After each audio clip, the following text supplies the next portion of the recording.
Hola, bienvenidos a Escucha Podcast. Yo soy Álvaro López y entrevisto a todos los seres humanos que han tenido el valor de escucharse y que con su historia pueden inspirarte a maximizar el potencial que hay dentro de ti. Si quieres ver el podcast, puedes encontrarlo en YouTube como escucha-mx o bien seguir escuchándolo en Spotify.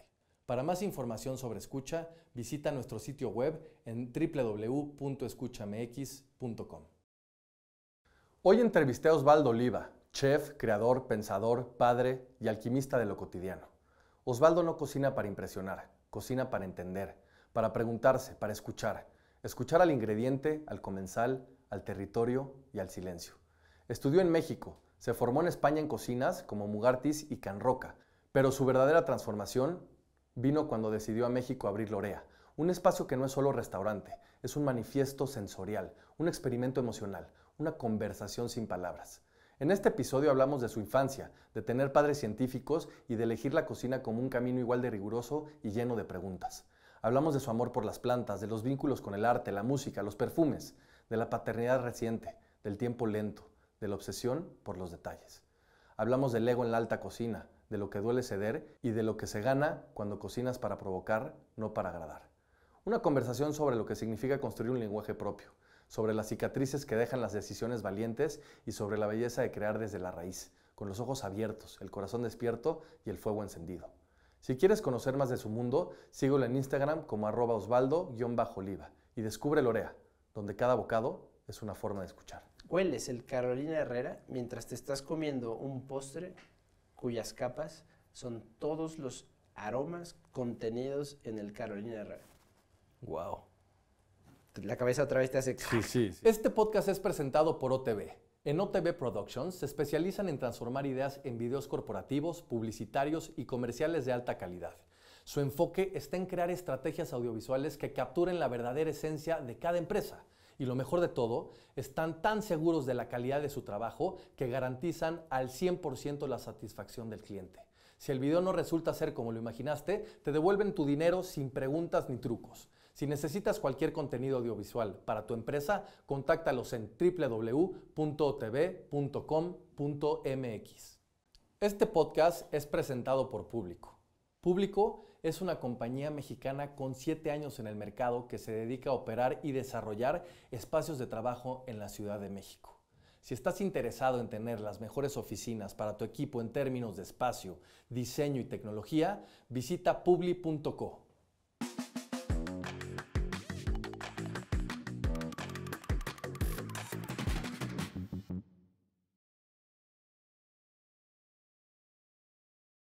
Mi querido Osvaldo, bienvenido a Escucha Podcast.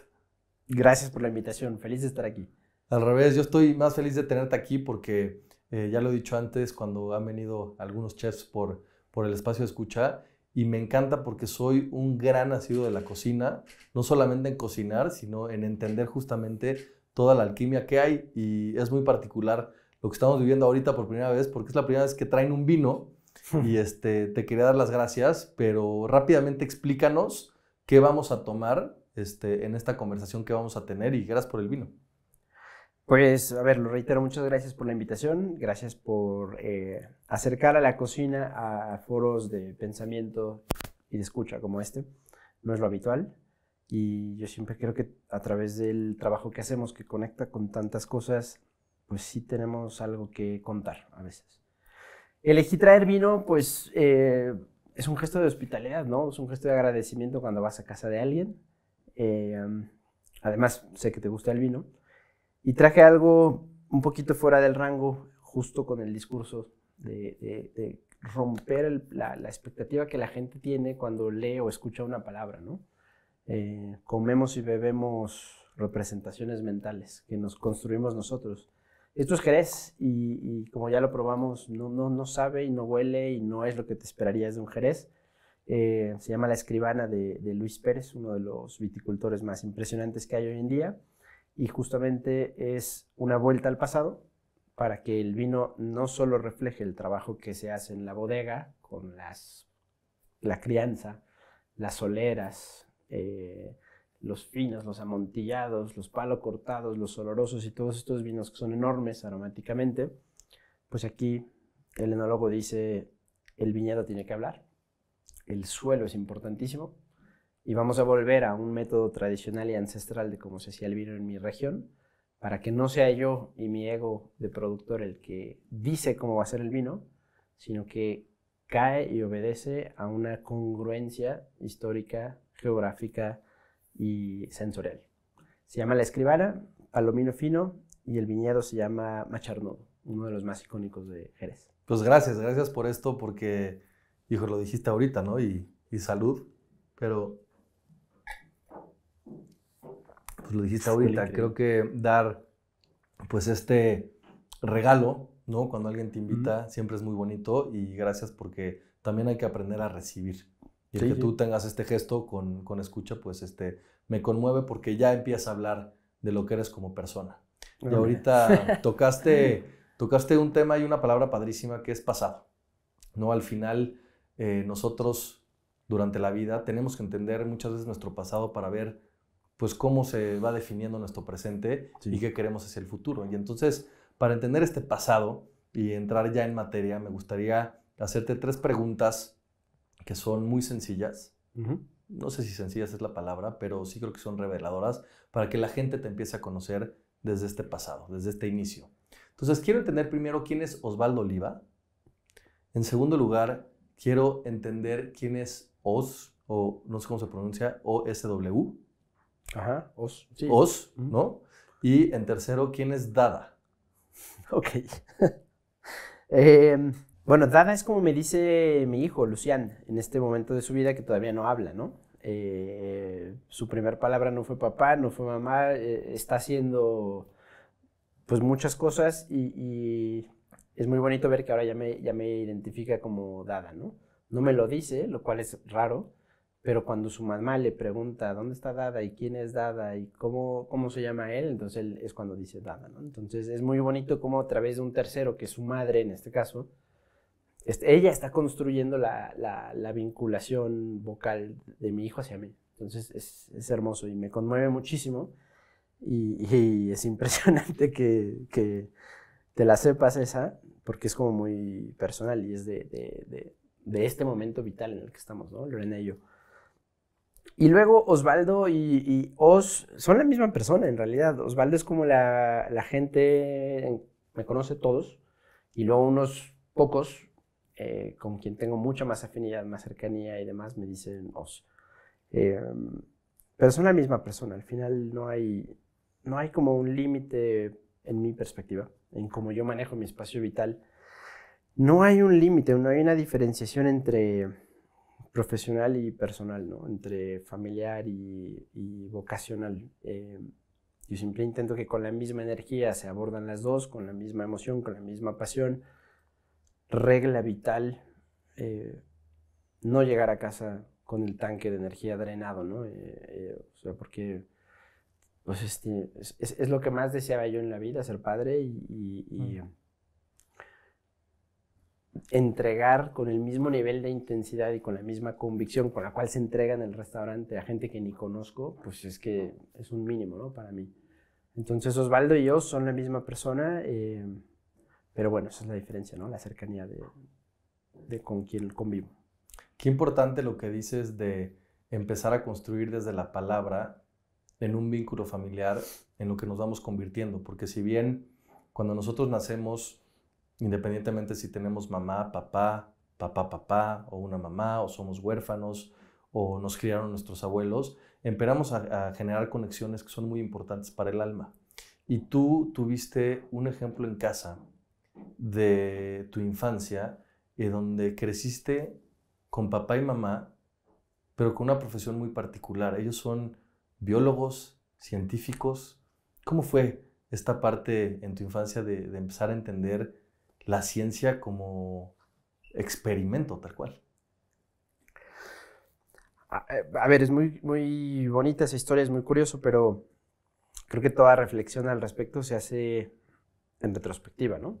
O sea, en una mente presente, con cierta lucidez y cierta capacidad de discernimiento, pues analizas esa historia que viviste. Cuando la viviste no tenías eso, no era lo que había y ya está. Lo cual hace que sea el doble de bello o el doble de impactante, porque no tienes la conciencia de estar viviendo algo determinante cuando lo estás viviendo, sino hasta mucho tiempo después. Crecí en una casa de ciencia, papá, mamá, biólogos, mi mamá inmunóloga,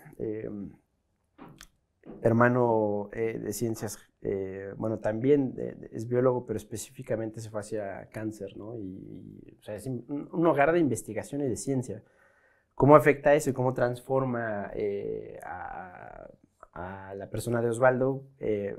Pues cuestionamiento, curiosidad, no había explicaciones cortas, todo tenía, o sea, las explicaciones largas y complicadas se convertían en cuentos, ¿no? Y en relatos, pero al final tenías que acordarte en dónde había empezado la historia. El conocimiento siempre estaba muy... En la mesa. En la mesa y tenía un valor altísimo, ¿no?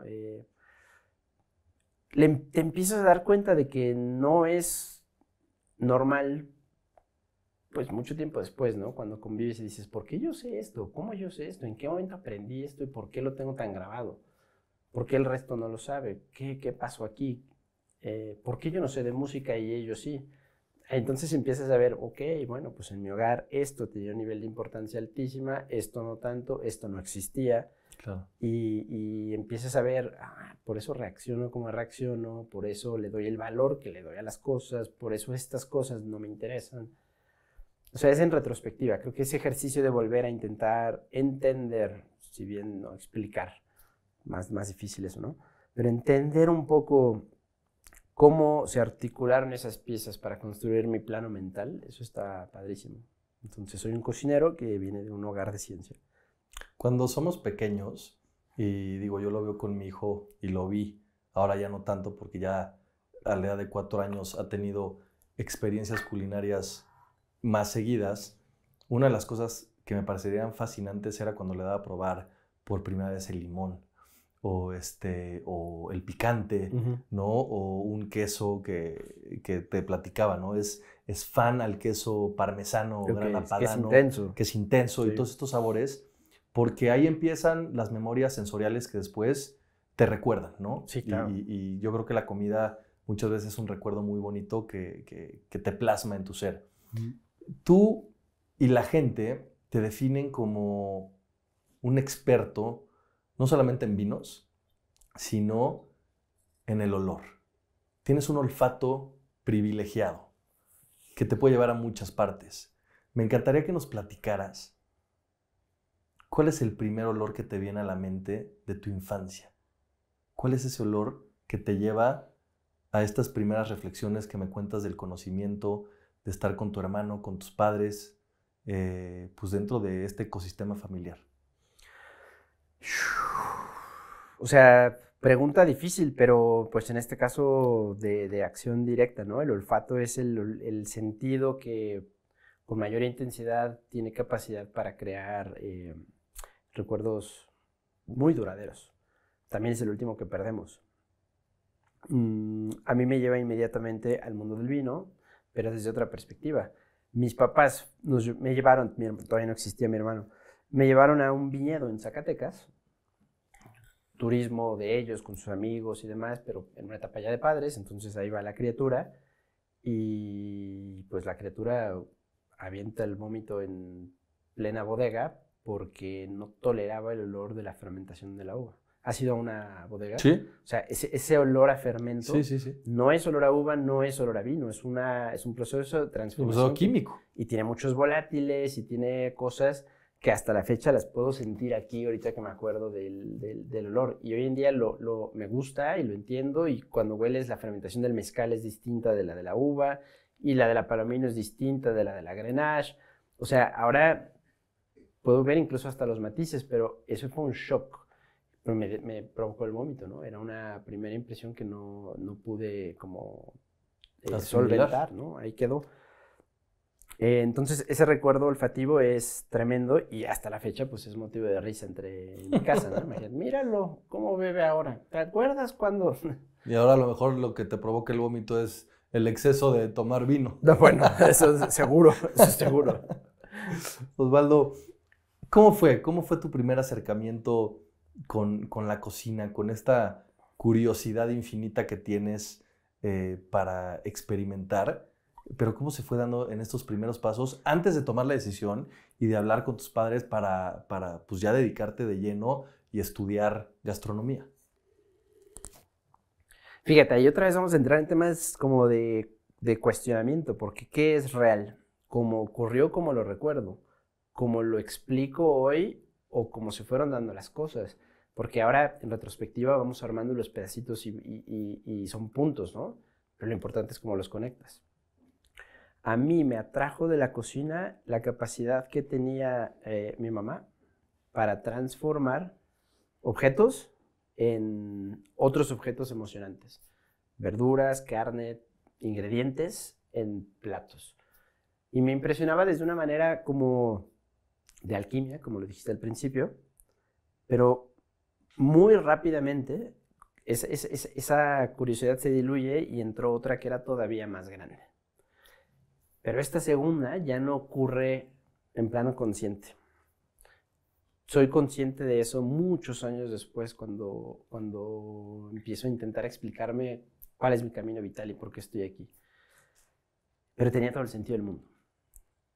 El eje que a mí me atrae siempre es la transformación, pero yo empecé a darme cuenta que mi mamá tenía un poder para transformar la energía de la gente, de la familia, enojada, discutiendo, felices, contentos, ansiosos, el estado de ánimo que fuera, no importaba. Mi mamá tenía la capacidad de transformar ese estado de ánimo en el momento en el que ella ponía el plato que había hecho en la mesa. Qué bonito. Y cuando cortaba esa trenza de hojaldre que adentro tenía algo y que cada año era trenza, pero no siempre era igual, y la sorpresa era qué había hecho esta vez, en ese momento la gente, o sea, era otra mesa. La gente estaba focalizada, lo que era malo ahora era bueno, el enojo se había olvidado, la discusión de política ya no era de política, era de sabores, o sea, era un punto de conexión sensorial y se había transformado a partir de la creación que mi mamá había puesto sobre la mesa, ¿no? En un acto de hospitalidad, generosidad, cariño, amor, todo eso estaba ahí. Entonces, claro, yo no tomaba conciencia de que eso era lo que a mí me estaba jalando hacia ese mundo. Evidentemente, pues empiezas con la transformación de objetos en recetas, ¿no? Y la alquimia de ingredientes en platillos y luego de menús, y luego los menús no son suficientes. ¿Y por qué nunca era suficiente? Porque yo no había dado con la clave de mi emoción. Lo que a mí me emocionaba no era esa transformación, todo eso eran medios para un fin. Eran pasos, técnicas, estrategias que había que aprender, un arsenal de herramientas, pero no había entendido que el fin que me causaba esa emoción no era el objeto, era lo que el objeto podía producir. Sí, lo que se provocaba en ese entorno. Cuando lo pones en el lugar y forma ideal y cumple su función. ¿Cuándo te diste cuenta que querías ser chef y te querías dedicar full a esto? Tuve la fortuna desde muy temprana edad. Igual te hablo secundaria y era muy bueno en la escuela, o sea, muy, muy bueno. Me acuerdo y todavía lo analicé hace poquito, casi como trauma no trauma, pero como algo duro, el hecho de tener que justificar, explicar y argumentar mi convicción de cocinar, ya no a mis papás que lo habían aceptado, sino a los maestros de orientación vocacional. Claro, no existía esa posibilidad. Claro, y que te dicen que no, que estás desperdiciando tu vida. Le digo, ¿cómo que desperdiciar mi vida? ¿Seguro? Qué error. ¿Seguro? ¿Por qué me lo dices? O sea, se supone que tú sabes más. Pero tú eres el experto. Lo que yo siento dentro, lo siento a un nivel mucho más intenso que todo lo que me estás diciendo tú. Entonces, esa parte era como, wow. Qué difícil si a los 18 que tienes que dar este salto de elegir carrera y que se supone que es importantísimo y que además, no sé, nuestra generación, por lo menos a mí, era un fracaso, ¿no? Un micro fracaso si eliges mal y a la mitad echas para atrás y empiezas otra vez, no estaba bien visto. Entonces, qué fortuna tuve de tenerlo claro desde antes, qué difícil debe de ser llegar a ese punto y no saber para dónde, ¿no? A mí me tocó chiquito. Desde la secundaria yo ya sabía que quería cocinar y no hice más que irlo reafirmando.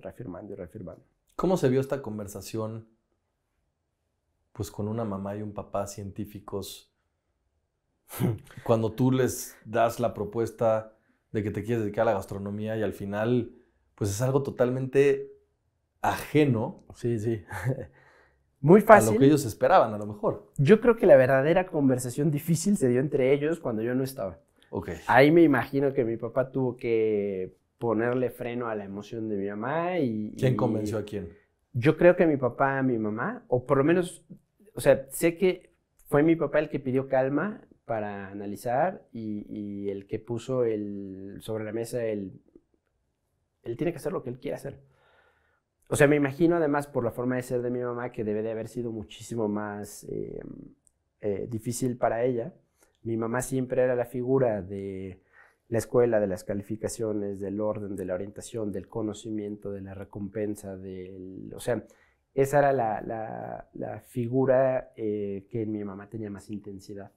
Y que es curioso lo que dices, porque tu papá pedía calma, ¿no? Y tu mamá a lo mejor le costó un poco más procesar la información que estaba recibiendo por parte de su hijo, pero tu mamá en el pasado Lo había empezado. fue la que provocó Claro. con esa trenza que no se sabía esta curiosidad en ti. Sí, no, y eso inconsciente, pero de manera consciente mi mamá, por optimizar jornada, por ser eficiente, porque tenía 2 hijos, tenía un doctorado, tenía, claro, ponía al niño a jugar con tomates verdes para pelarlos. Claro.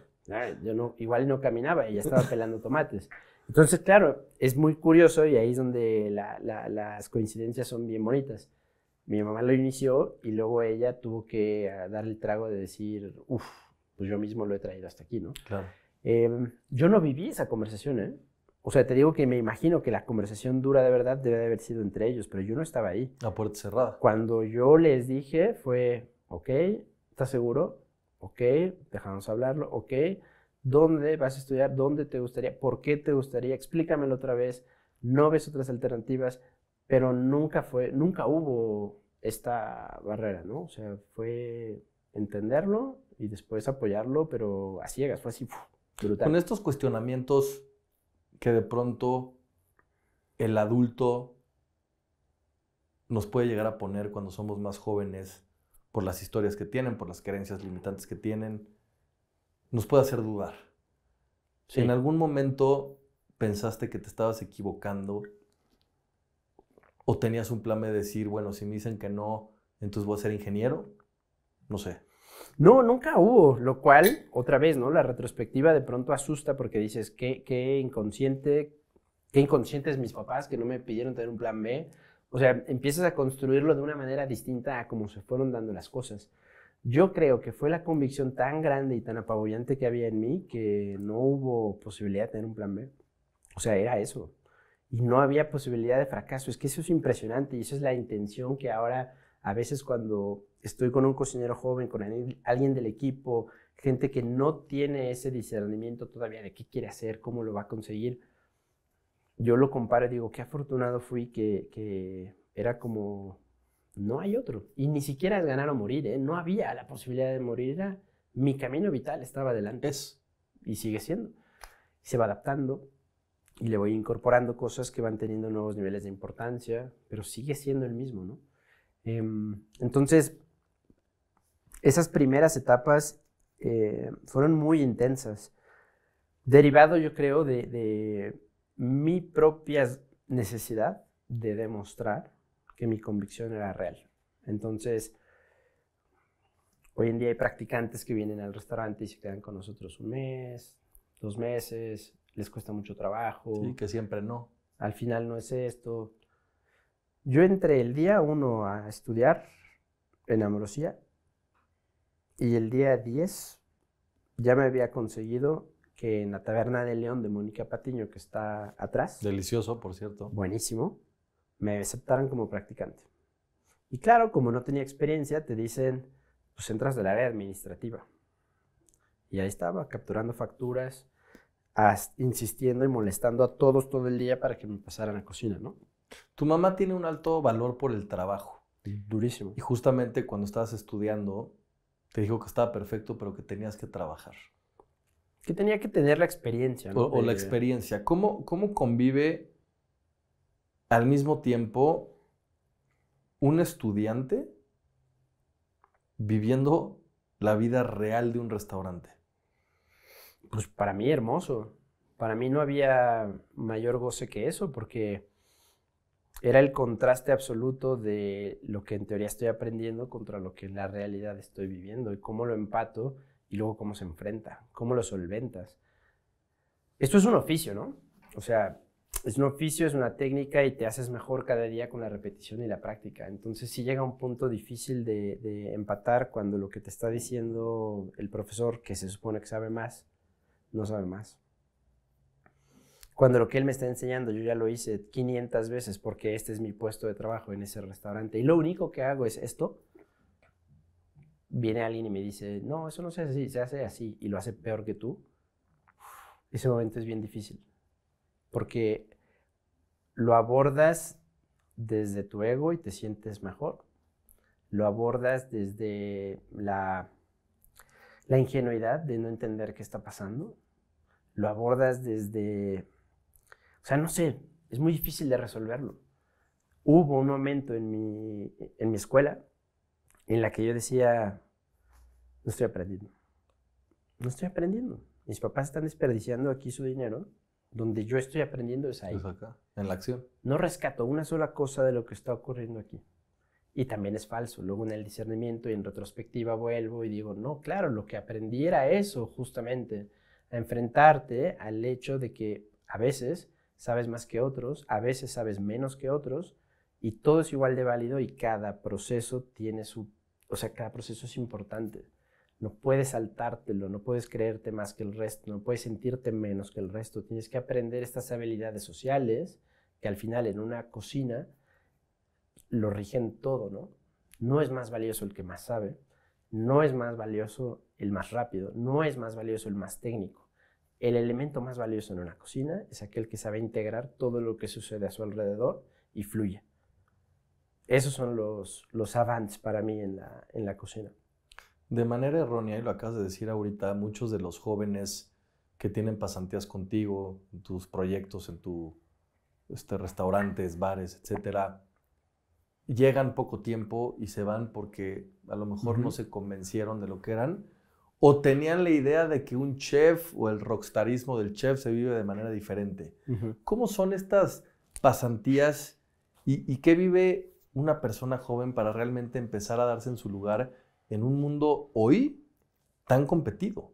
Porque en los últimos 15 años la industria restaurantera a nivel mundial ha dado pasos agigantados, no solamente por los premios que se otorgan, sino por la cantidad de oferta y demanda que ya hay en los restaurantes. ¿Qué haces? Aparte de entender que hace un lavalosa o partir cebolla repetidas veces o volverte un maestro como los grandes chefs japoneses cuando están dedicados al arroz 3 años antes de servir su primer arroz. Mira, pues ahí yo creo que una de las grandes fortunas en mi trayectoria, y es un hecho fortuito, o sea, pudo haber sido otra cosa completa y yo sería quizás una persona distinta. Hay que elegir buenos maestros. Al elegir buenos maestros, no solo estás eligiendo y votando por aquel conocimiento que quieres robar, ¿no? Y tener en ti. O sea, como el Prometeo que roba el fuego y se lo da a alguien más, un buen maestro puede transformar tu vida. Pero no solo en lo técnico, no solo en el estilo, porque en tu juventud es muy difícil saber en tus huesos que lo que quieres es ser el maestro del arroz, por lo tanto dedicar 3 años al arroz, o al pescado, o a los postres, o al helado. Yo creo que un buen maestro tiene una labor mucho más importante, que es la de ver tu capacidad con unos ojos distintos a los propios. Cuando tú analizas tu propia capacidad, tu propio límite, tu propio todo, generalmente te quedas corto. Un buen maestro es capaz de ver el potencial mayor que hay y jalarte hacia él. Y no solo es con presión, O sea, un buen maestro, esto lo dice Martin Seligman, que es el padre de la psicología positiva. Él dice, ¿no? Un buen maestro debe de tener esta capacidad de tensar y de distender a través del humor como parte del proceso de aprendizaje. Entonces, Yo creo que para responder a tu pregunta, elegir un buen maestro es fundamental, porque no solo es lo técnico lo que vas a aprender, es la cultura de trabajo, el valor que se le da a la persona, la integridad con la que se afronta el día a día, la manera de hacer las cosas es tan importante como las cosas que se hacen. ¿Cuál ha sido el mayor aprendizaje de un maestro que has tenido dentro de tu experiencia vivencial dentro de la cocina? Mira, no es la más importante y no es la que más me ha marcado, pero te la voy a comentar porque creo que es una de las que es más disruptivas. No todo lo que cocinas tiene que estar bueno. ¿Qué opinas de esa frase? Pues depende en qué estado estás, si es para experimentar, si es para comer. Totalmente. ¿No? Pero imagínate que tú dedicas una gran parte de tu vida bajo el tutelaje de un maestro que piensa así. ¿Qué vas a pensar respecto al sabor? ¿Qué vas a pensar respecto a la cocina tradicional? O sea, cuando eliges un maestro y no lo haces con una conciencia plena de por qué haces lo que haces, de pronto empiezas a tener lecciones que empiezas a incorporar sin darte cuenta. Y un día te salen de manera instintiva. Y un día brota casi subconsciente sin que lo controles. Y quién eres ya está influido por la mente y la mano de un maestro. Es bien duro, ¿no? Sí. Entonces, por eso puse ese ejemplo, es el más disruptivo que tengo, ¿no? Andoni en Mugaritz, él decía, no todo lo que cocinas tiene que estar bueno, y luego falta el punchline, ¿no? O sea, no era simplemente un loco. Él decía que en la construcción de una experiencia memorable, la reacción puede ser positiva, negativa, no importa. Lo único que no puede haber es una no reacción. La gente no se puede quedar indiferente, porque estamos impactando la memoria. Y hoy en día, 10 años después de haber salido de ahí, lo confirmo con gente que me encuentro en la calle y me dice, tú estuviste en Mugaritz, ¿no? Todavía me acuerdo de ese plato. Uf, ¿cómo me costó? No me gustó nada. Ahora lo recuerdo muy bien. Y dices, qué impresionante. O sea, tenía razón. En su momento no le gustó, pero se acuerda y lo puede describir con santo y seña de lo que comió y el recuerdo hoy es positivo. Qué loco, ¿no? Y que trasciende a lo mejor muchas veces más que una buena experiencia o una experiencia promedio. Me acabas de decir antes de empezar, el taco que comiste te encantó. No sé qué tenía. ¿Qué tenía? Sí, así fue. Te impactó y te vas a acordar mucho tiempo que ese taco estuvo buenísimo. Y lo repetí. Y el detalle se diluye porque el impacto queda ahí. O sea que tienes razón en un contexto, en una forma, limitado. Pero ¿por qué es importante elegir al maestro? Porque ese discernimiento con el que tú y yo analizamos la premisa ahorita es un acto consciente. Pero si tú eres un chavito de 19 que empieza y de pronto caes en el tutelaje de alguien que te da una lección así o así o así, la que tú quieras, cuando tú todavía no tienes esa capacidad de análisis, lo he observado 1000 veces en la industria, la gente acaba convirtiéndose en aquello que juró nunca ser. Y es horrible. Generalmente se expresa a través de la violencia laboral, a través del maltrato, a través de la forma ruda de enseñar, a través del sacrificio, a través de las jornadas larguísimas. Todo eso que se le atribuye a nuestra industria, en realidad no es propio de la industria en sí, o sea, es que no brota de la restaurantería. Viene de una incapacidad de análisis de unas situaciones en tiempo presente que permean en ti y luego acabas repitiéndolas porque es tu ADN. Y entonces, ¿dónde hay lugar para estos accidentes afortunados? ¿No? Porque muchas veces en la experimentación pueden salir buenos platos, voy a poner entre comillas malos platos, porque al final te generan algo y siempre hay una experiencia ahí que es muy valiosa. Pero el accidente afortunado también, cuando pensamos que no estábamos haciendo la receta como era y se fermentó de más, de pronto, ¡pum!, salió el vino. Sí. Mira, yo creo que esos accidentes afortunados ocurren todo el tiempo. El gran diferenciador es la mirada observadora que tiene la capacidad de verlos como algo bueno, o por lo menos no tacharlos inmediatamente de basura. ¿Tienes alguno, perdón? Sí. O sea, ¿Algún platillo que exista hoy en tu cocina? Sí. Pero te voy a decir algo rapidísimo antes, porque creo que el contexto es importante. La cocina es un ecosistema muy caótico. Entonces, históricamente, lo que se tiende a hacer en este ecosistema caótico es ordenarlo, ¿no? Limitar el número de variables en las cuales puede ocurrir algo que te arruina, ¿no? Que deriva en un mal plato, en un mal servicio, en una mala experiencia. Entonces, el orden, el sistema, la jerarquía de mando, que tiene niveles, jefe, jefecito, jefezote, todo va orientado a prevenir ese caos.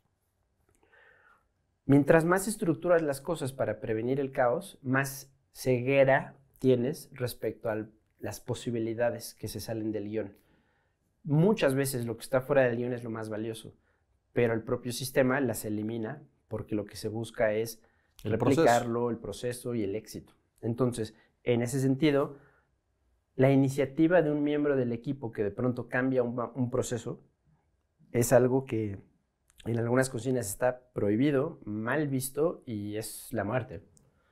En otros lugares, generalmente los ecosistemas más creativos, se analiza desde otra perspectiva. Una cosa es por qué lo hiciste y otra es qué resultados estamos teniendo.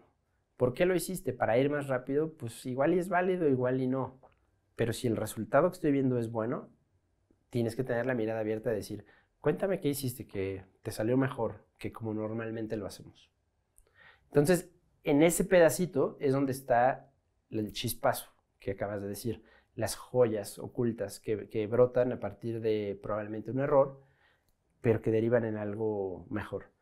En cuanto a así, cosas puntuales, nosotros tenemos un plato de huitlacoche en donde el diferenciador frente al huitlacoche que conoce toda la gente en México es que en lugar de comprar el maíz desgranado y cocinarlo, se consigue la mazorca completa, y esto lo empezamos a hacer hace 8 años que empezó Lorea, y se sumergía en un baño de cal que lo endurece, y después, al estar duro por fuera, resiste muchas horas de cocción en un caldo muy sabroso, ¿no?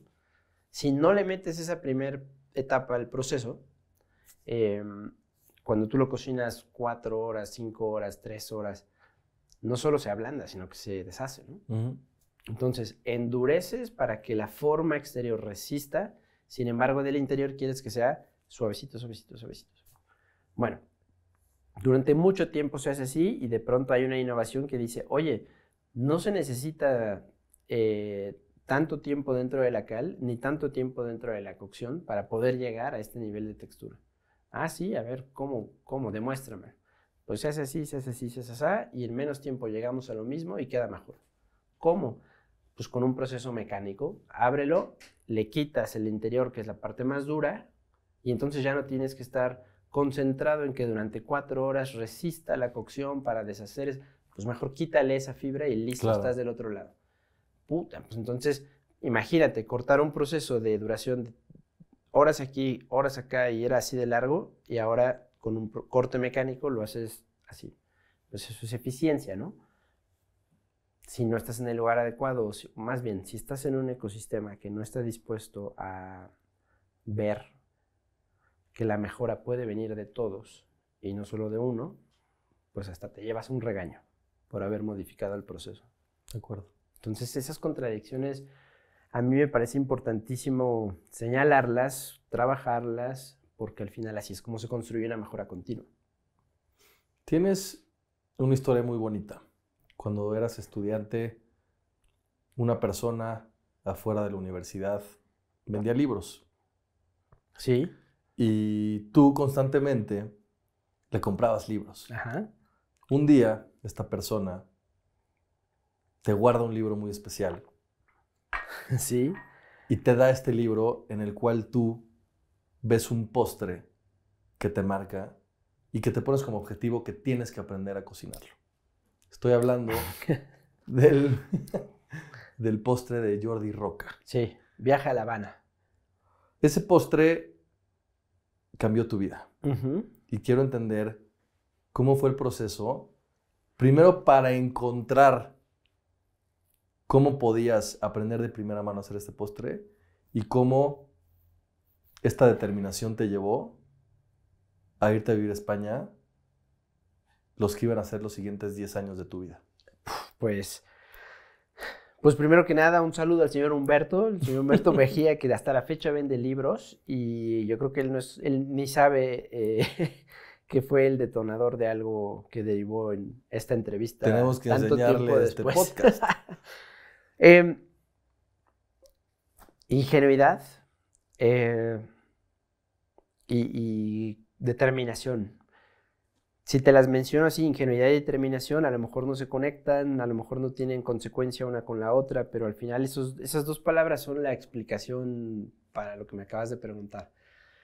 Cuando yo vi el libro de Cocina Dulce y las primeras X número de páginas los ocupaban señoras y señores viejitos, con postres que se veían todos iguales, perfectos, clásicos, glaseados, impecables, chocolate, técnica.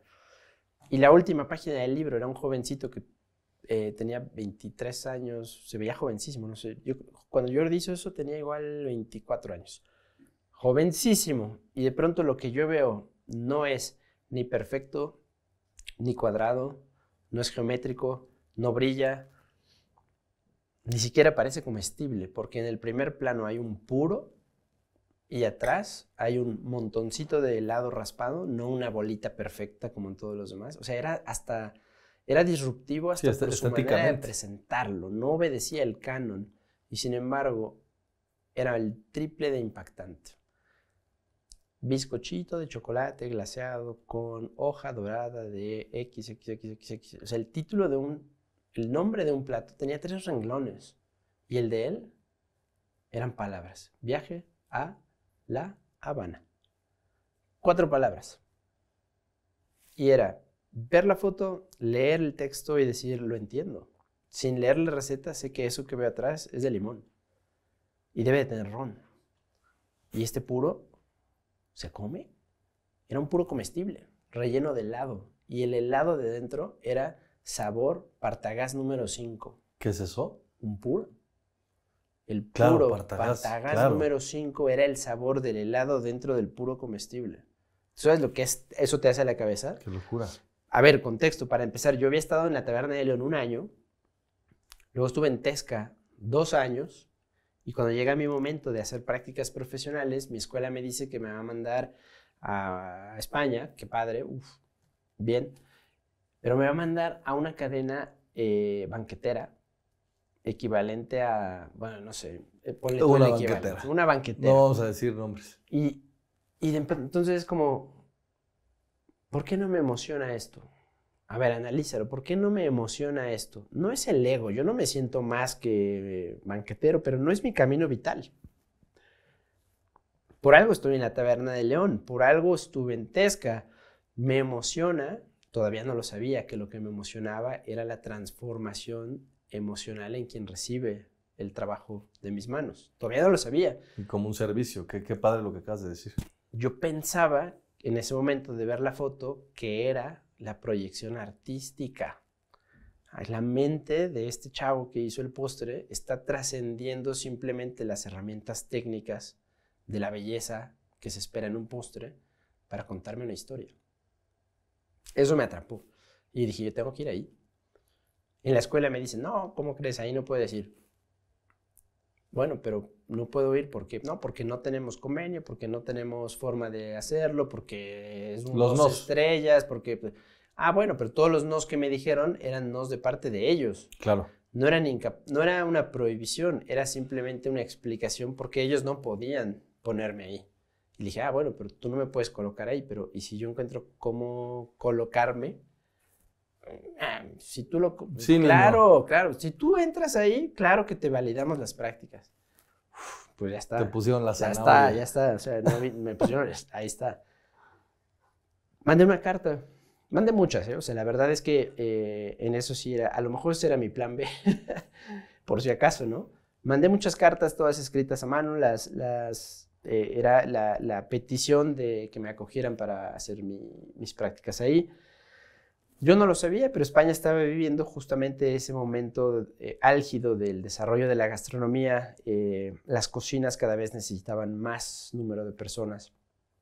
El detalle al cual se llegaba en la creación culinaria era altísimo y era incosteable también, ¿no? Tener una fuerza de trabajo de 13, 15, 20 personas en la cocina.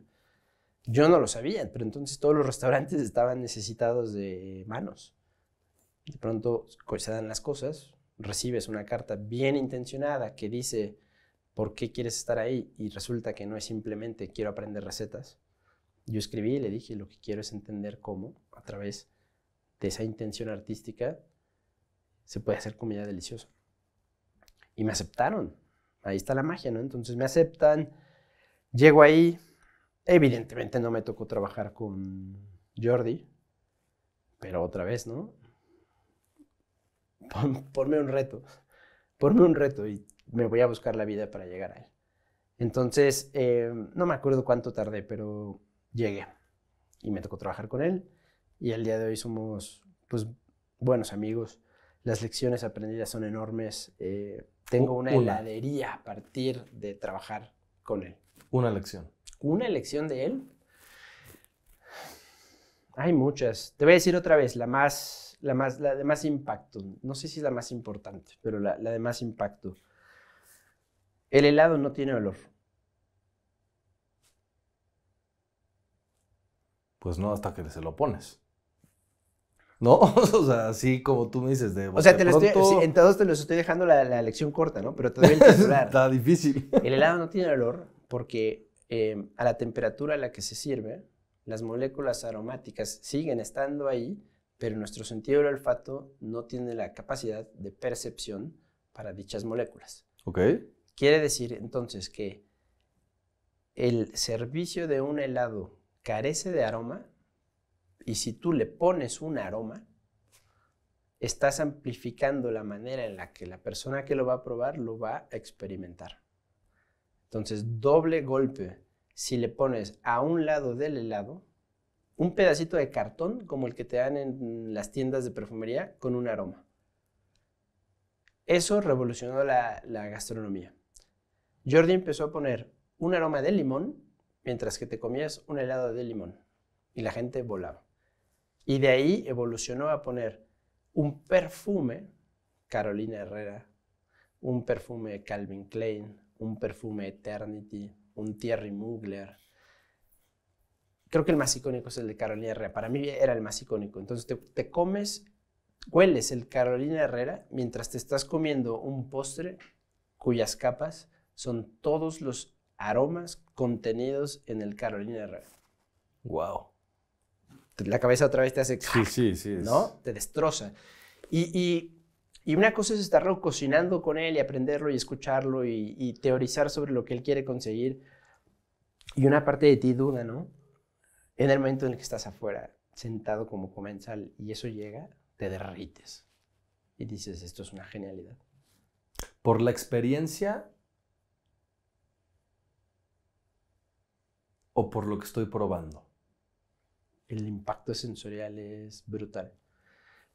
Pero es muy buena pregunta. Estoy seguro que si está delante de ese postre una persona apasionada como yo o una persona que está en una cena de negocios, el impacto es distinto. Claro. Y el objeto no cambió. Lo cual nos demuestra que la intención con la que abordas las experiencias dice mucho de lo que vas a sentir mientras las vives. Entonces, como que esta actitud positiva de ingenuidad, esta mirada de curiosidad, siempre atenta, siempre dispuesta a ser sorprendida, es muy importante a la hora de enfrentar experiencias sensoriales. Yo te diría que experiencias de todo tipo y enfrentar la vida, ¿no? Pero pues eso ya es más personal. Si lo llevo simplemente a la culinaria, una persona que se sienta a una mesa con intención de buscar fallos, los va a encontrar de forma natural. Y una persona que se sienta a la mesa con la emoción y las ganas de vivir un viaje, lo va a disfrutar al triple. La importancia de la óptica. Claro. O sea, como los ojos con los que miras al mundo, ¿no? El cambio de mirada es 10 veces más impactante que hacer 10 viajes distintos. Haz un viaje con una mirada distinta y vas a aprender muchísimo más que si haces 100 viajes, no 10, 100 viajes, seguro de ti mismo. En estos viajes y cambios de miradas, hay momentos donde se tienen que tomar decisiones para seguir construyendo el sueño que traías tú desde muy chico. ¿Cómo recuerdas este momento cuando tomas la decisión de regresar a México a abrir Lorea? Curioso, porque el sueño de chico nunca fue tener un restaurante. No había sueño de chico, y esto es una cosa que me he preguntado muchísimas veces. Y lo conecto con, a ver, fíjate, todo esto está orientado a que quienes escuchen esto puedan rescatar cosas que les sean inspiradoras y sobre todo que les sean útiles. Yo no estoy seguro, a lo mejor esto te va a sorprender, pero yo no estoy seguro de que al contar mi historia haya lecciones que se deban aplicar o que se puedan aplicar de manera directa. Por el contrario, yo creo que la reflexión sobre cosas que sucedieron en retrospectiva y ver qué otras cosas pudieron haber ocurrido, creo que ahí están las lecciones más jugosas. ¿Por qué? Yo era un apasionado, sí, pero también era un descerebrado. O sea, nunca hubo un planteamiento de futuro más allá del fin de semana que sigue. Nunca hubo un planteamiento de qué voy a hacer con mi vida. Era un acumulador, porque yo entendía en ese momento que mientras más diverso es mi arsenal de recursos, más valioso seré. Pero nunca me hice la pregunta de más valioso, ¿para qué? ¿Para qué estoy haciendo todo esto? ¿Cuál es el fin? Quiero tener un restaurante, quiero tener una banquetera, quiero trabajar en el mejor restaurante del mundo, quiero ser parte de un equipo impresionante. No había este tipo de reflexiones. Entonces, ¿cómo responder a eso, ¿no? de el sueño que había de pequeño? Yo simplemente estaba viviendo el presente y lo hice muy intensamente. Y un día, todo lo que yo conocía sobre mi propia ciudad, la Ciudad de México, también se desmoronó. Cuando yo me fui de la Ciudad de México a esa etapa de prácticas del viaje a La Habana y de todo lo que platicamos, pues la realidad gastronómica que se vivía aquí era muy distinta, ¿no? Pujol estaba en la calle de Petrarca y hacía cocina mexicana. Me acuerdo que Enrique Olvera hacía una investigación muy seria sobre chiles, pero la experiencia de Pujol no se sentía mexicana en ese entonces, o no tenía esta vocación, ¿no? Todavía tenía un corte europeo de lujo, de servicio. Existía, no sé si te acuerdas, en el Camino Real, el restaurante Le Cirque, ¿Sí? que era un espectáculo y era 500% francés, ¿no? Era un menú en el donde, o sea, corto, el lujo en Ciudad de México era europeo. Y la mexicanidad venía por detrás, pero todavía muy despacio. Sí, muy no despacio. destacaba. Había un Ricardo Muñoz Zurita, había una Patricia Quintana, había una Mónica Patiño, ya existía todo eso. Sin embargo, lo que a mí me había jalado a irme a Europa era justamente el storytelling. Entonces yo me repetía mucho tiempo allá que mi razón para estar allá era seguir aprendiendo, porque aquí no había eso. Y de pronto me tocó venir con Mugaritz a cocinar y cocinamos justamente en Pujol. Y Enrique me destrozó ese paradigma. Nos llevó a comer a un montón de lugares, cada uno más espectacular que el anterior. Nos llevó a lugares tan especializados como no solo era japonés, sino que era una barra donde solo era robata, y no solo era solo robata, era exclusivamente de aves. Imagínate eso, o sea, del nicho japonés a la parrilla japonesa, pero dentro de la parrilla japonesa solo aves, y tú diciendo que no hay diversidad. ¡Wow! Entonces, el darme cuenta de que mi ciudad se había transformado y de que probablemente era igual o más diversa y más voraz y más ávida de este tipo de experiencias que lo que yo estaba viviendo allá, pues eso fue otro chip, ¿no? Se mete el gusanito de decir, todos estos platos que al final se presentan en el ejercicio creativo del restaurante donde trabajo y que ya no están pasando el filtro del chef y que ya no le gustan tanto y que él va cambiando de dirección hacia otro rumbo y que, o sea, esa incompatibilidad de pronto te hace pensar, esto es una muy buena idea, ¿por qué no le gustó? Me la voy a guardar un día. Y ahí te preguntas, ¿para qué? Surge otra voz, ¿para qué te estás guardando esto? ¿Por qué no le gustó si es tan bueno? ¿Estás seguro que es tan bueno? Y si es tan bueno, ¿por qué no lo usas tú? ¿En qué lo vas a usar? ¿Vas a poder hacerlo tú? ¿Tú vas a poder hacer tu proyecto? Y así empieza. Una infección chiquita y luego ya no la puedes parar. Se vuelve, te acompaña, te tortura, te pregunta. Y hay que escucharla, ¿no? Esa voz interna es muy, muy, muy, muy valiosa. Nunca hubo un plan. Pero en el momento en el que la idea prendió, Sí, se planta la semilla. ya no la sacas. Entonces hubo un momento en el que toda la lógica y la congruencia de mi construcción vital ya no tenía sentido. Y lo que empezaba a tener sentido ya no estaba ahí, estaba acá. Entonces, así fue el salto, pero no fue a partir de la claridad de saber el sueño que tenía. Nunca lo tuve. ¿Cómo cambia entonces la perspectiva de trabajar en uno de estos grandes restaurantes del mundo a tú crear tu propio sello y tu propio estilo, volviéndote un espectador de lo que está pasando en una mesa cuando entra un comensal?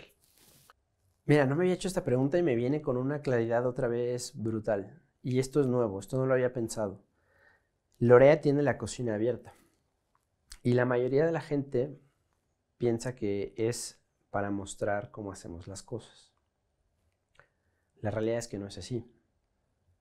Yo hice la cocina abierta y se diseñó así porque yo quería ver de primera mano la reacción de la gente al comer, lo cual refuerza este atractivo que en mi niñez me hizo enamorarme de la cocina. Sin saberlo, yo hice la cocina porque quería ver La reacción. la magia emocional.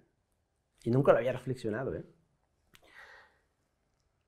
Lorea tiene la cocina abierta. Lorea abre en Ciudad de México únicamente con menú degustación, únicamente para servir cenas. Antes de Lorea no había esto. Fuimos el primer lugar en la Ciudad de México que pues, pegó en la mesa y dijo, esto es así. Y la razón de serlo no era o sea, no era a partir del ego del chef que quería hacer esto de esta manera. Era para reducir el número de variables en las cuales algo podría salir mal. Pero le pusimos una premisa nueva. No era lo que podría salir mal desde nuestra perspectiva, era lo que podría salir mal si tú eliges mal. No te voy a dar opciones para elegir, porque lo que quiero que pruebes no lo conoces. Si le pongo nombre y apellido en una carta, jamás lo vas a elegir. Era un menú ciego, ¿correcto? Claro. No sabías qué ibas a comer. Me decías un poco el omakase. Me decías lo que no te gustaba o lo que no podías comer por cualquier razón del mundo. Nunca se cuestiona nada y se atendía. ¿Alergias o gustos muy particulares? Todas. Mi mamá odia la cebolla. Odia la cebolla. Y a veces vamos a restaurantes y dices, soy alérgica. No es alérgica, pero para ella tiene ese nivel de importancia tan alto porque le arruinan una comida. Entonces, para mí era muy importante, entendía que no es necesariamente una alergia lo que te destruye.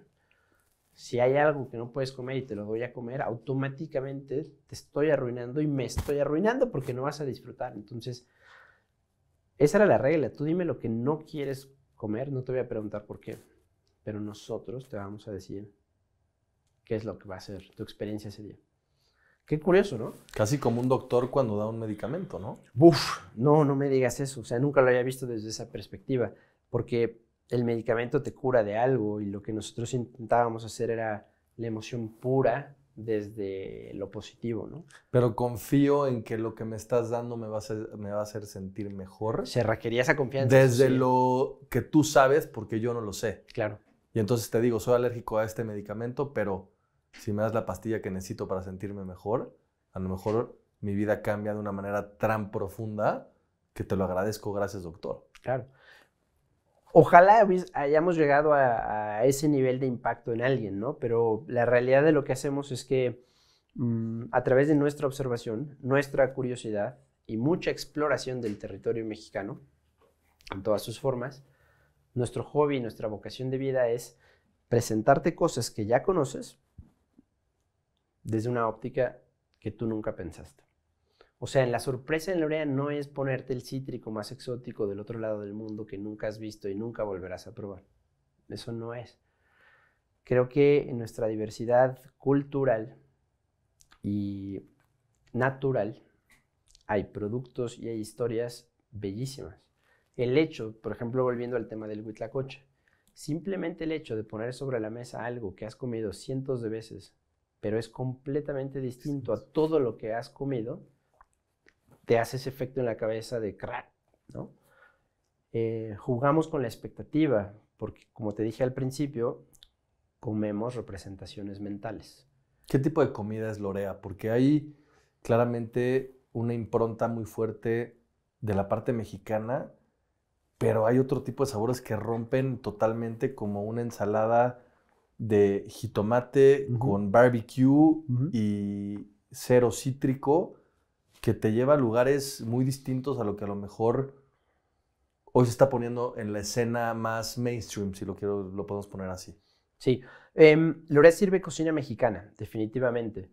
¿Y qué es la mexicanidad? Es una pregunta que nos hacemos todo el tiempo. El hecho de estar en México ya es suficiente para decir cocina mexicana. Si uso ingredientes mexicanos, es cocina mexicana. Si agarro una receta tradicional de mole, pero le pongo miso de Japón, ¿sigue siendo mexicano? Exacto. Entonces, como la Nikkei. Hoy en día, lo que hace Lorea Lorea es cocina mexicana, pero... ¿Lo definirías como un restaurante Sí, claro. de cocina mexicana? Sí, claro. Es un restaurante de cocina mexicana con un añadido que busca sorprenderte a través de la perspectiva con la que se mira el platillo. Ahí está. Porque ensaladas de jitomate has comido 1000 veces y barbecue has comido 1000 veces. Y en realidad ese barbecue no es barbecue. Lo que es todos los jitomates que están extremadamente maduros se cocinan con chiles mexicanos hasta llegar a una textura que parece barbecue, que cuando se lo pones a jitomates no tan maduros, te crean el balance perfecto en boca para que la acidez del jitomate ya no necesite un limón. Claro. O sea, cuando lo analices todo, ahí está la presencia científica y analítica del mundo de mis papás. Claro. Claro, pero lo explico ahora a través de cómo lo va a experimentar gustativamente alguien. ¿Es eso lo que más me interesa? No. Lo que más me interesa es la sensación global al final de haber dicho, ¡qué padre! Probé un jitomate que nunca había comido, comí caviar con elotito a la brasa que nunca me había imaginado que podría funcionar y el huitlacoche me voló la cabeza porque es distinto a lo que conozco. ¿Es cocina mexicana? Pues sería un debate. Nosotros hacemos preguntas todo el tiempo. Claro. Y son retóricas porque te las llevas. Te las llevas y es impactante que nuestro trabajo bien hecho todavía perdura en la memoria de la gente. Pero vuelvo a lo mismo, la clientela de Lorea, para disfrutar Lorea, necesita estar dispuesta a hacer esa aventura, ¿no? Ya quiero volver a ir bajo todo este contexto para volver a entenderlo. Tienes que venir al menú, que justamente es donde te robo la capacidad de decidir, porque vamos a decidir por ti algo que vas a disfrutar. Me encanta. Dices, y has dicho en algunas otras entrevistas, que no cocinas para impresionar, sino que cocinas para entender. Ok. ¿A qué te refieres con esto? A ver, a veces me pongo medio filosófico. Me gusta mucho leer, me gusta mucho contrastar lo que hago y lo que sé contra otras cosas. Hay una pregunta que yo siempre respondo rápido, sin dudar. ¿La cocina es arte? Y yo digo no.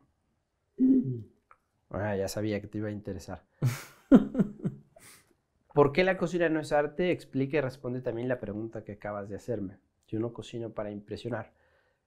Porque el mecanismo de transformación que ya comentamos, desde el ingrediente hasta el platillo, desde el platillo hasta la emoción, es el vehículo, es el medio que elijo para el fin, pero el fin es emocionar a alguien. Entonces, la emoción no siempre va relacionada con algo impresionante.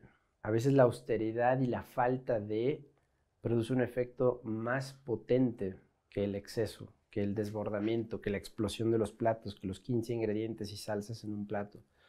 La contención es, pues como de pronto escuchar una pieza de música impresionantemente bella, que si le bajas el volumen la disfrutas más. Sí. Entonces, por eso yo no cocino para impresionar, yo cocino de una manera planificada, armonizada, bien pensada desde el plano mental para que sensorialmente Sí, hay un efecto. haya un efecto. Pero es el ingrediente el que habla, es la tradición la que habla, es la historia que estamos contando la que habla, no es el chef. Y lo conecto, a lo mejor esto ya es la historia que yo me cuento a mí mismo cuando explico las cosas de esta manera. La cocina no es arte para mí porque el arte más antiguo, te hablo antes del barroco, ¿no? En el barroco el artista se pone en el centro de la creación y es lo más importante, pero en el concepto tradicional más antiguo, más perenne de lo que era el artista, era el creador de algo que se ponía al servicio de algo más grande que él, lo divino, para llevar un mensaje que era valioso. Entonces el artista era el medio a través del cual la divinidad se expresaba y por lo tanto la obra creada tenía una proyección más grande que el ego de quien la creaba. Un toque divino. Exactamente. Bueno, la Ilíada, De Odisea. Homero, Homero no empieza diciendo, aquí empieza la historia de Aquiles. No, la Ilíada empieza así. Habla diosa a través de mí la cólera del pélida Aquiles. ¿Sabes? O sea, ahí te dice una intención enorme. A través de mí lo que se expresa es la diosa.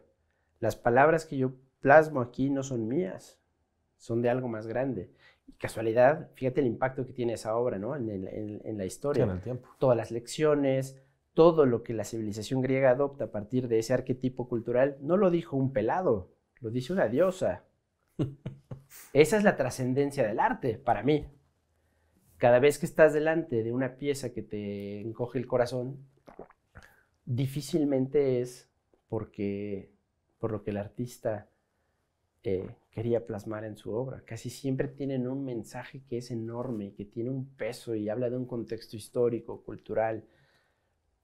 Entonces, es por eso que cuando yo lo traslado a lo mío, yo digo, ¿cómo voy a decir yo que nuestro trabajo es artístico cuando simplemente es, yo quiero conectar contigo, te regalo esto que te va a estimular y te va a gustar y te voy a contar una historia que vas a recordar? Creo que es debatible. Sí, claro. Y no vamos a hacer esto un debate, pero yo creo que sí, porque al final el valor de lo que tú haces muchas veces se lo pongo yo. Es decir, el comensal valida lo que tú estás sirviendo y si para el comensal le diste una experiencia suficientemente transformadora para llevarlo al mismo lugar cuando ve una pintura de Rembrandt, entonces me parecería que puede ser arte. Pero claro, sí. Lo vamos a dejar ahí. Está bien, está bien. Pero está bien. creo que es muy válida la postura, pero yo creo que la cocina definitivamente transmite muchas de las cosas de lo que hacen las grandes artes y que han dado a través de los siglos, ¿no? Claro. Lo podemos conectar con una reflexión también bien interesante que probablemente también por esto a mí me empuja hacia mi postura, ¿no? Yo soy muy consciente de todo lo negativo que está asociado hacia nuestra industria y todo lo que se sigue perpetuando. Yo considero que una de las causas de todo ese desorden es cuando quien dirige la cocina, el chef, la figura, se compra su propia película y deja que el ego lo domine. Cuando tú llegas a ese punto en el que todo emana de ti y sin ti no existe nada, se crean una serie de perversiones que repercuten en todos los estratos de la cadena y toca a cada una de las personas. No importa si están dentro de la empresa o sentados en la mesa disfrutando. Y eso me da un miedo terrible. O sea, yo sí le tengo pavor a esa manifestación egoica que se olvida de por qué hace lo que hace y se pone en el centro y se cree su propia historia. Es otra cosa, ¿eh? No tiene nada que ver con lo que estábamos discutiendo, pero probablemente también le suma puntitos a mi postura de no considerar mi propio trabajo arte, ¿eh? Sí he estado en mesas comiendo que yo digo, lo sentí. Sí, algo pasó, Es algo cambió en mí. es equivalente a lo que sentí delante de Goya, ¿no? O sea, lo sentí. Casi siempre lo uso para mi propio trabajo. Ahora bien, en estas reflexiones y en estos momentos donde una persona se enfrenta a un plato, se enfrenta a una experiencia, no solamente se enfrenta al sabor, sino lo decías ahorita, al olor, a todo lo que conlleva, ¿no? La música que tú también pones, en donde la música clásica dentro de tus proyectos muchas veces tiene más importancia que la cocina en todo lo que haces. Hay momentos de inflexión en la vida que nos hacen ver o romper diferentes paradigmas de cómo veíamos la vida. Sí. El ser papá hace un año te cambió muchas cosas y te replanteó tu manera de entender el tiempo. Y sé que hoy, de manera casi religiosa, para ti es muy importante hacerle el desayuno a Lucien, tu hijo de un año, y luego salir a pasear. Uh-huh. Cuéntanos un poquito qué encuentras en estos espacios que te ayudan a seguir con lo que hoy eres como chef, como cocinero y como constructor de experiencias. Pues, a ver, todo inicia en la planificación de su nacimiento, ¿no? El entender que habrá que modificar cosas porque existe la convicción de estar presente y hay muchas formas de estar presente, pero yo quería estar presente de una manera muy específica que era no perderme nada, disfrutarlo en cada momento, acompañarlo, convertirme en su voz interior. Pepe Grillo. Quiero estar con él. Entonces hubo que hacer modificaciones a rutinas, a estructuras, a operaciones del proyecto. Pero pues todo eso es la parte técnica. Yo creo que lo que me preguntas tiene un plano un poquito más emocional, trascendental, que lo que transforma no es la manera en la que el restaurante trabaja, sino la manera en la que trabaja mi armonía, ¿no? Y es que la manera en la que articulas tu pensamiento también define la manera en la que entiendes y te integras con el mundo. Ser padre sí te cambió mucho eso, mucho, porque no es que yo quiera crear algo trascendental a través de él, no es que yo esté volcado en dejarle un legado ni material, ni emocional, ni nada, pero me abre la posibilidad de conectarme con mi mundo de una manera distinta en la que el amor con mi hijo, el amor por mi hijo y lo que vivimos juntos es valiosísimo. Es bonito, es hermoso, se siente y me llena de una energía que se desborda hacia todo lo demás. Otra vez volvemos a la de los límites. Por eso Osvaldo, vos, el chef, todo es la misma persona. Y el nutrimento de donde todo emana, lo moja todo. No solo moja a lo familiar, lo moja todo. Pero hay que abrirse a esa posibilidad, hay que construirse espacios. La gente no tiene tiempo. Nadie tiene tiempo, pero el tiempo te lo haces. Y ese momento matutino es mi ritual. Empiezo con él y ponemos música y él baila y él escoge y no habla, ¿no? Pero él señala el disco que quiere y yo le pongo el disco que él señala. Y él le pone play y ahora él ya prende el tocadiscos y así vamos, ¿no? No sé en dónde vamos a estar. No se va a acordar de nada, eso es impresionante. O sea, cuando te das cuenta de que todo lo que estás haciendo no se va a acordar de nada de esto, sin embargo, ahí va a estar. Y si no está en él, está en mí. Sí, en el subconsciente. O no, quién sabe, pero es un acto de fe. Es un acto de fe. Pero que está demostrado que tiene un impacto. Estoy seguro de que sí. Y si no en él, lo tiene en mí. Eso sin duda, porque tú sí estás consciente. Sí, claro. Entonces, pues, es eso. Es muy bonito. Lo estoy disfrutando mucho y también la gente que me rodea también percibió y vivió una transformación en mí que de forma muy positiva está afectando y está tocando de manera luminosa todo lo demás, ¿no? Misterios de la vida. No sé cómo, no sé de qué manera esa energía tiene ese potencial de transformación, pero lo que sí sé es que si tú te cierras a ello o cierras los ojos y no pones atención, esa chispa se apaga, no fluye. Y lo bonito es verla, sentir que es emocionante, abrazarla y luego dejar que fluya a través de ti, moje hasta donde llegue, ¿no? Esa energía de mi hijo yo estoy seguro que la gente que nos rodea la siente porque la amplifico.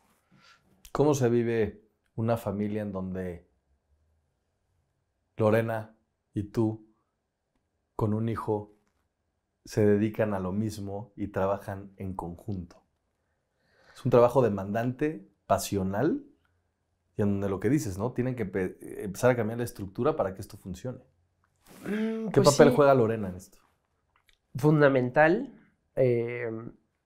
por más implicado que esté el papá, no es equiparable a la chamba de la mamá. No hay forma, ¿no? En intención, en intensidad, en frecuencia. Pues tú eres papá, ¿no? O sea, pintamos muy poquito en una etapa vital, ¿no? De los primeros meses, años, no sé. Todavía sigo siendo el güey con el que juega. Todo lo importante está del otro lado. Pero, o sea, lo que preguntas es curioso porque vuelve a hacer esta distinción entre empatar lo familiar, lo laboral. Y es muy complicado, pero yo creo que es complicado porque no sabemos hacerlo, no hay un manual, nadie te enseña hasta que pides ayuda. Entonces, tanto Lore como yo, pues tenemos terapia, no enfocada a resolver problemas, sino enfocada a aprender herramientas que no tenemos, que es justamente una de ellas el primer desafío, cómo puedo hacer para empatar lo laboral y lo familiar, que desde mi perspectiva son lo mismo. Lorena dice que no. Por ejemplo, para Lore es fundamental que no es lo mismo. Para mí sí. ¿Qué herramientas tenemos para delimitarlo, para estructurarlo, para repetirlo, para corregirlo, para comunicarlo, para metacomunicarlo? Era algo que yo no sabía que existía, ¿no? La metacomunicación, hablar de cómo hablamos. Entonces, si nadie te enseña, si no lo entrenas, si no tienes ese coaching que te dirige en un camino no explorado, pues te estrellas, probablemente. Porque la intensidad, tú lo sabes, como pareja, como padre, es intensa todo el tiempo y en niveles que no existían cuando solo éramos dos. Sí, claro. Cambia mucho cuando alguien te muestra, te da herramientas. Entonces, en la manera en la que lo llevamos ahorita, yo creo que es muy equilibrada. Es aprendizaje continuo todo el tiempo, pero bien.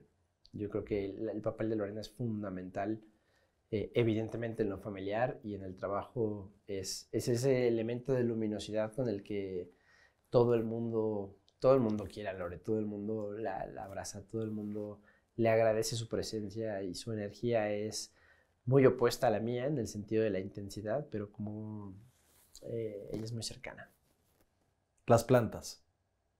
¿Cuáles? ¿Qué papel juegan las plantas en tu vida y toda la investigación que has hecho con ellas? Pues es la misma. Porque es casi la misma pasión que tienes por la cocina. Sí, es que es el mismo síntoma, no es el mismo síntoma, es la misma esencia que me cautiva y me produce chispa interior, ¿no? Entender y transformar. Una planta necesita tantas horas de luz al día y hay especies que no pueden crecer dentro de un departamento. Ponme un reto. Entonces, claro, tengo desde la monstera más común que te puedas imaginar y luego tengo unas cosas rarísimas que no crecen más que en los bosques de Brasil. Y bueno, el desafío de darles las condiciones adecuadas para que sí crezcan dentro de un departamento, pues para mí fue un reto. Y me apasionan los retos. Entender qué se necesita y transformar algo que empieza así y que no tiene límites, ¿no? Y se pueden tener las hojas más grandes, pues vamos a ver hasta qué tamaño de hoja podemos llegar, ¿no? ¿Ubicas la planta esqueleto? ¿No? La monstera esqueleto. A lo mejor sí la veo, pero... Es una que tiene las hojitas normalmente de este tamaño y está llena de agujeros. No, no la ubico. Normalmente tienen hojitas así, ¿no? Ajá. Y la mía que está en casa tiene hojas así. Que la gente la ve y dice, eso no es una monstera. Sí, sí es. ¿Cómo? Pues Bien cambias cuidada. cambias las condiciones, experimentas, obviamente, soy curioso, y de pronto empieza a transformarse, ¿no? Te pregunto esto porque justamente para cuidar una planta, para entenderla, se necesita un nivel de detalle, pero sobre todo un nivel de atención óptimo Sí. para que el ecosistema donde se está dando florezca. Y esto, si lo llevo a la vida, pues tiene mucho sentido. Uh-huh. ¿Qué te consideras más, Osvaldo? ¿Un científico o un chef? No, un cocinero. No científico, eso definitivamente no. Pero yo le rehuyo mucho o sea, insisto mucho en la distinción de reconocerme como cocinero y no como chef, porque mi motivo, mi razón para entrar a esta industria, mi camino vital que he ido construyendo y continúo construyendo, no va en torno a una posición jerárquica, no va en torno a una figura de la que todo emana, y de la que todo depende. Yo soy cocinero porque esta es mi vocación, es un oficio, ya lo platicamos.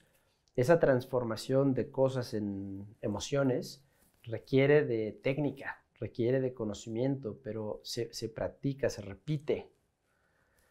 Entonces, yo soy alumno perpetuo de la vocación que elegí y mi camino vital es aprender cosas nuevas, transformar cosas nuevas. Y es curioso porque todo eso a lo mejor habrá quien lo identifique con chef. Claro. Yo no. ¿Tú no? No. Yo soy el artesano, no el artista. Yo soy el transformador, no el creador.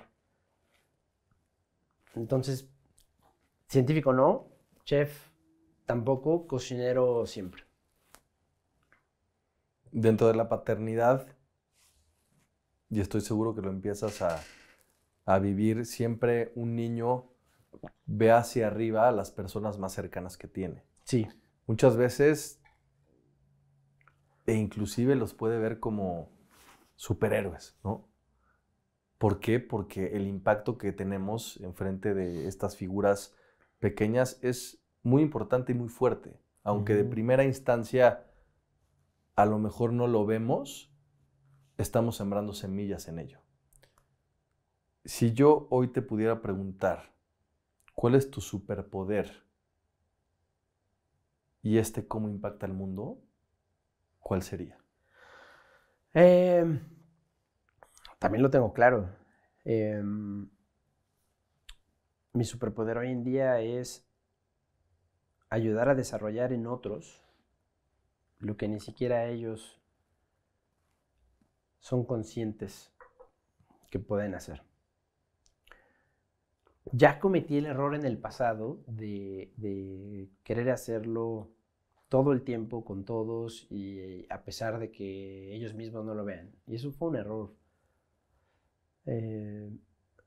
Pero en los momentos, en los escenarios en los que alguien sabe lo que quiere y no sabe cómo hacerlo, esa mentoría, ese proceso, me encanta compartirlo. Y me encanta agarrar el sueño y el problema de alguien y moverlo y encontrarle y proponerlo. Y es atípico, ¿no? O sea, justo ayer yo tenía una conversación con un miembro de nuestro equipo, es una chef que ya lleva 4 años con nosotros, y justo tuve el acercamiento para decir, bueno, me gustaría crecer. Evidentemente, lo que yo hago la conversión, ¿no? Lo que me está diciendo es que quiere ganar más. Bien, qué bueno. Qué bueno que alguien se acerque y te diga eso. Ya te dije que yo en mi inconsciencia juvenil jamás pensaba en eso. Qué bueno que alguien sí esté planificando, diciendo y soy consciente de lo que quiero y lo expreso. Además lo expreso de esta manera que no es, quiero más dinero. Te dice, me gustaría crecer dentro del proyecto. Eso es valiosísimo. La cara de sorpresa se la quedó a ella cuando yo lo que le dije es, hecho, dime qué quieres hacer en 3 años y tu siguiente crecimiento será a partir de algo que te ayude a conseguir ese objetivo. Entonces me hizo así, no sé qué quiero hacer en 3 años. Le dije, a ver, bueno, vamos a reflexionar juntos. Llevas 4 años aquí en una empresa que tiene 4 marcas, 2 de ellas son restaurantes y no hay un solo puesto dentro de esa estructura que tú no domines. Ya lo sabes hacer todo. Y si mañana cambiamos el menú y sale elotito y entra venado, pues vas a aprender a cocinar venado. Pero el reto de cocinar venado te va a tardar 20 intentos y vas a ser una experta. ¿Qué sigue? ¿Hacia dónde vas? Estás en un proyecto que puede impulsarte a tu siguiente etapa vital. ¿Cuál va a ser? ¿Qué quieres hacer? Y ese tipo de preguntas no existen en nuestra industria, no lo hay. Entonces, la gente me pregunta, ¿pero por qué? ¿Y si se va a otro lado y luego vas a invertir y se va ahí? No importa, lo que a mí me da satisfacción hoy en día es ayudar a ese tipo de desarrollo, porque en el camino, el que aprende soy yo, el que desarrolla cosas nuevas soy yo. O sea, mi creatividad al principio era transformar ingredientes en platos, después platos en menús, menús en restaurante, restaurante en restaurantes, bares, heladerías, un grupo. Imagínate que eso lo llevas a la orientación del camino vital de alguien y que en unos años podamos decir que verdaderamente transformamos la industria, ¿no? Ojalá, yo no quiero decir a qué se va a dedicar mi hijo, será lo que él quiera hacer, pero en el caso en el que diga, quiero ser parte de esta industria, ojalá él viva una industria que ya está libre, o por lo menos un poquito más libre de todos estos estigmas, ¿no? Sacrificada, dura, ruda, grosera, intensa, violenta. Se construye día a día. Y yo creo que con estas pequeñas acciones, pues nos acercamos un poquito. Hoy en día me da más satisfacción eso que crear un taco delicioso. En el podcast hacemos una investigación profunda y nos acercamos con las personas más cercanas de la persona que entrevistamos. Espera, voy a servirme. Gracias. No, es broma, ¿qué pasó? Hay una pregunta que justamente te quiere hacer Lorena. Ok. Y la pregunta viene así. ¿Qué son los relatos mexicanos en Lorea? ¿Qué significan? Los relatos mexicanos son... Lorea tiene 8 años. Lorea tiene muchos premios, muchas distinciones, y luego hay una lista enorme de otros premios y distinciones que nunca han llegado, ¿no? Y que ojalá un día lleguen y que queremos que lleguen. Trabajamos para eso. No por el premio, sino por la sensación de decir, lo que hicimos, lo trabajamos, lo conseguimos. Es un nuevo reto. Ya. Uno de los ejes que yo considero fundamental y a veces me obsesiono con cosas son justamente los relatos mexicanos. ¿Qué quieren decir? Vivimos en un país que tiene una enorme riqueza natural, muchísimos ecosistemas, muchos productos, una diversidad de pesca, de verdura, de todo tipo de productos, ¿no?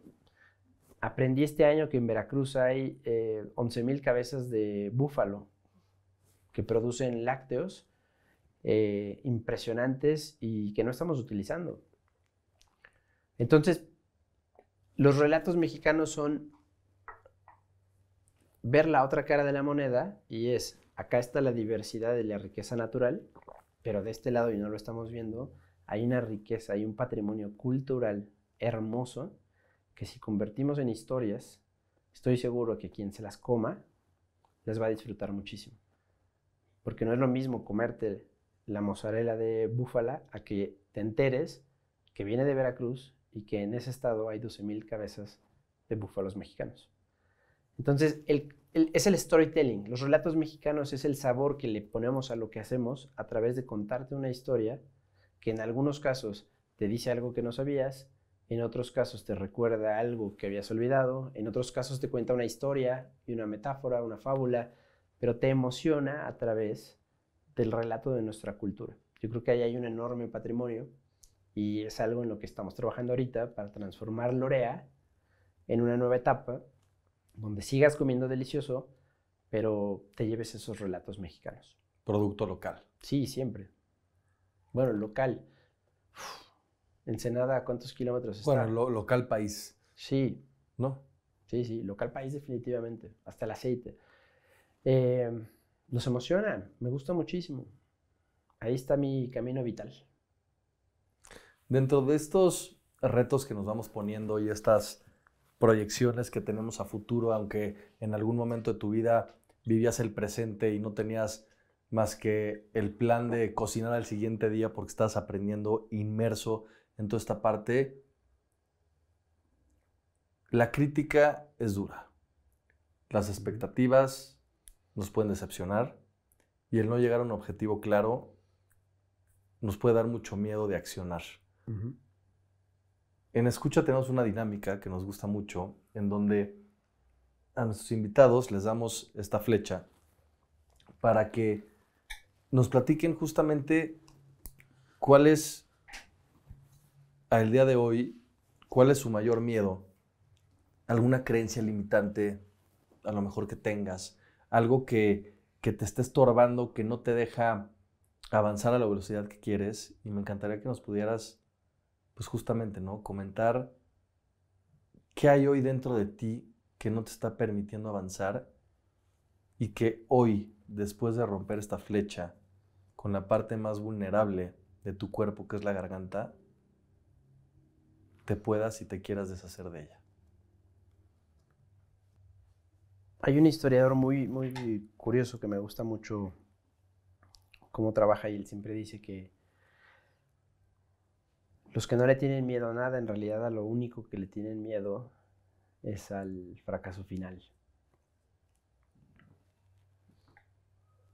Yo no le tengo miedo al fracaso, pero a veces sí me sorprendo no accionando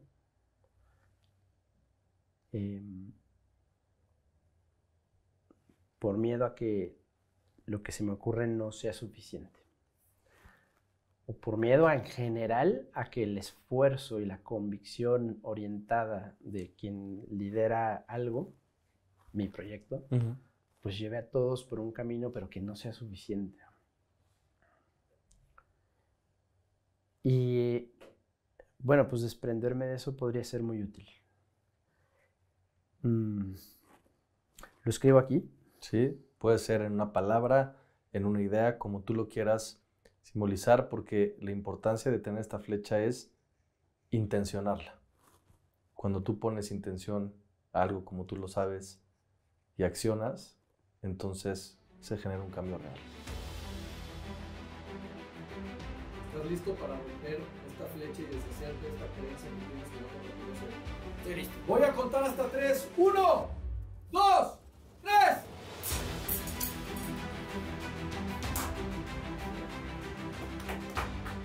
Querido Osvaldo, sin más,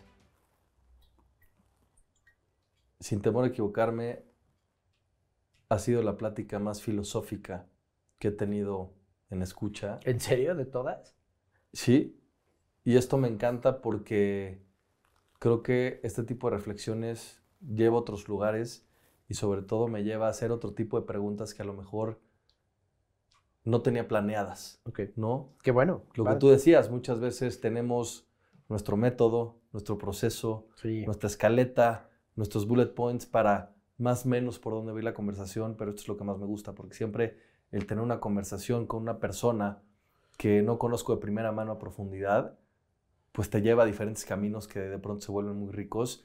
Y así ha sido esta plática, ha sido muy nutrida, muy rica para mí, y yo te agradezco el que con tu visión podamos entender un poco más lo que hay detrás de este proyecto de vida al cocinar, al conocer este cocinero, no solamente desde la parte de la cocina, sino del porqué de la cocina y desde dónde viene esta parte de la cocina. Entonces, agradecerte tu tiempo, agradecerte el espacio y agradecerte este Jerez, que si nos seguimos un poquito más, nos acabamos la botella, pero gracias en verdad pues por lo que eres, ¿no? O sea, creo que tu cocina, y lo sé de primera mano, relata perfectamente lo que eres como ser humano y en cómo te descubrí justamente en esta plática. No, gracias a ti. Lo disfruté mucho bueno, me hiciste ahí aventarme clavados al pasado de cosas que a veces se me olvidan. Y también a ponerle nombre y apellido a sensaciones que son importantes identificar. Gracias y fue un placer. Igualmente. Muchas gracias, Osvaldo.